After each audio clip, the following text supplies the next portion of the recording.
Today I recorded episode 94. I'm doing this one free-handed. Keep Christ in here. Look what Jess found. And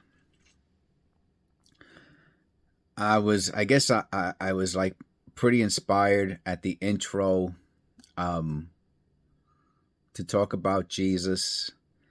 And I probably sprinkled in that message throughout the whole over 1 hour video in episode 94, which isn't going to come for it's scheduled out, right? I have to schedule videos out. Also, members get to see the scheduled videos ahead of time. It gives us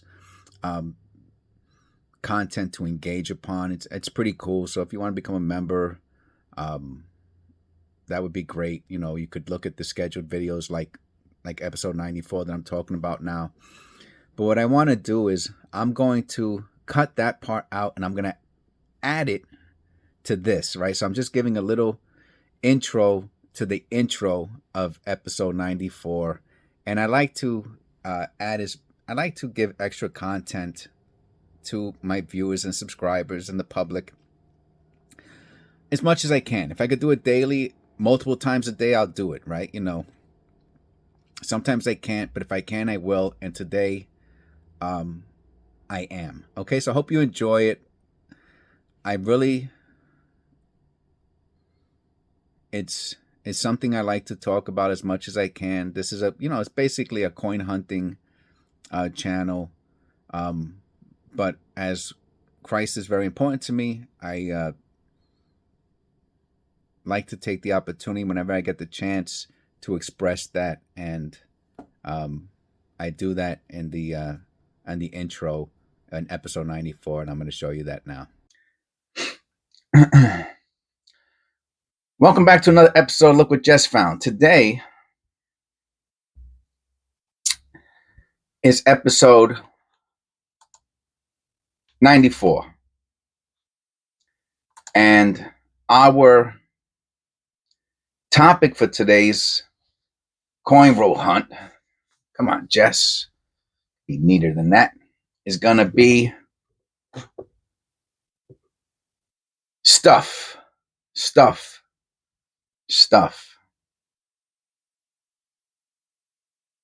is very interesting because we don't need stuff. All we need is Christ. But 99.99% of, and everyone watching this video, collects stuff. Everyone. Because you have a phone, you collect stuff. You're going to get a new phone, you collect stuff. You have a car, you collect stuff. If you have more than one pair of shoes, you collect stuff. I don't have the sign in front of me, the quote in front of me. You know what? I'm not even gonna. I can't misquote Christ, because that's, to me, that's probably not probably. I'm pretty sure that's as close to a sin as you can get without breaking a commandment. Jesus, take only sandals and there's a robe. It's not a robe and robe clothes. Let me see.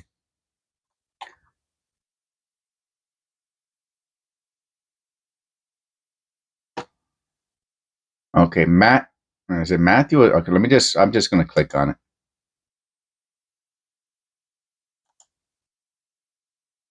Looks like it's Matthew. Do not carry gold. That's ministry of the 12. Oh my. It's so difficult just just to find a quote online. I mean, that's how the and the funny thing is, if you know the Bible, you probably know exactly the Mark, nothing except a staff only. Be shod with sandals. Explain why has been above. We're not none of reserved for the comforts. Maybe if I take that, and I Google search that Bible Hub. me see what it is. The same thing. Practice modern English. Neither two coats.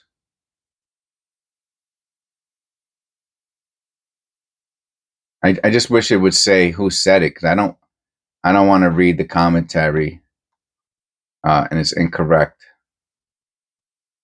All right, I'm gonna read the commentary. I guess I'll click one more. It's just, and I'm not gonna redo this either, because this is really what it takes. You know, unless you have the Bible in front of you and you're very versed in the Bible, and you have, you know, the little marks in the Bible in the New Testament, you know, to find where the quotes are. So I'm going to read what it says here.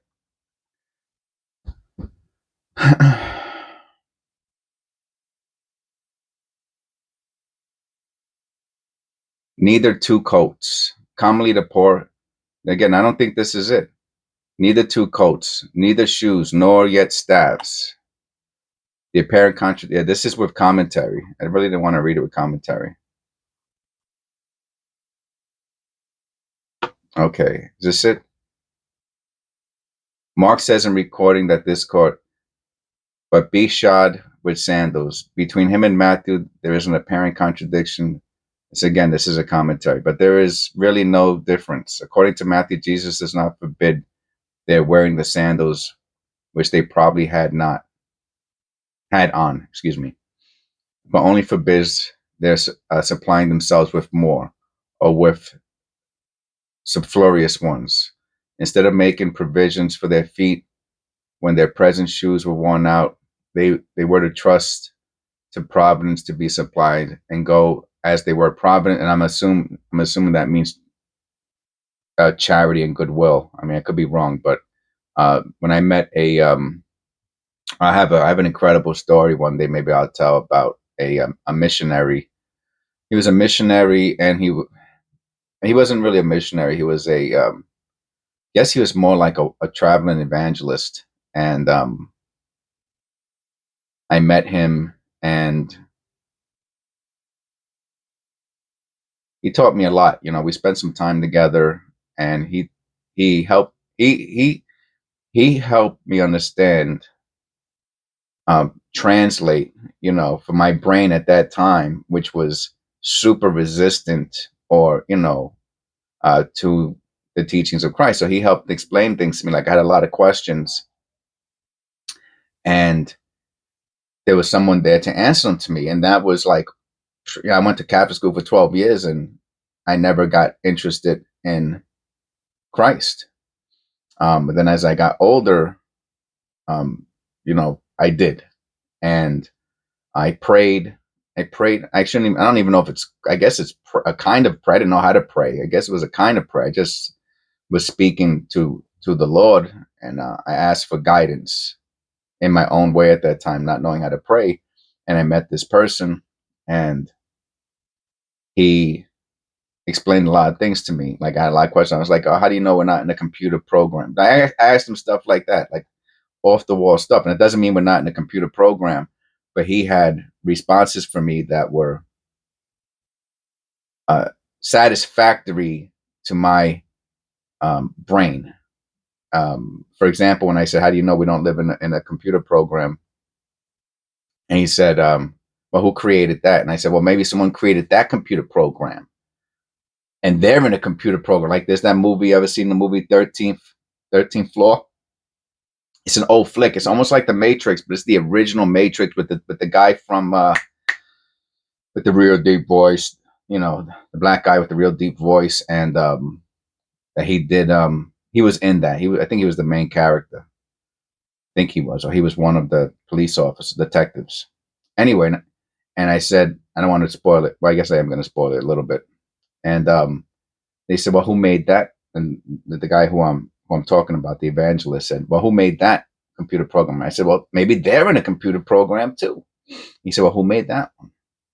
I said, "I don't know. It could go on for a long, long time, maybe millions and millions and billions of years."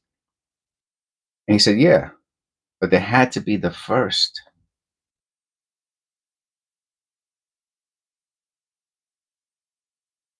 He said, "But there had to be the first, the creator." And that's God.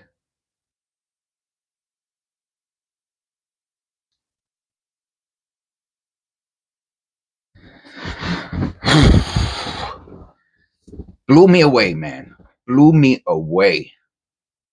Blew me away. I never forgot. I never will.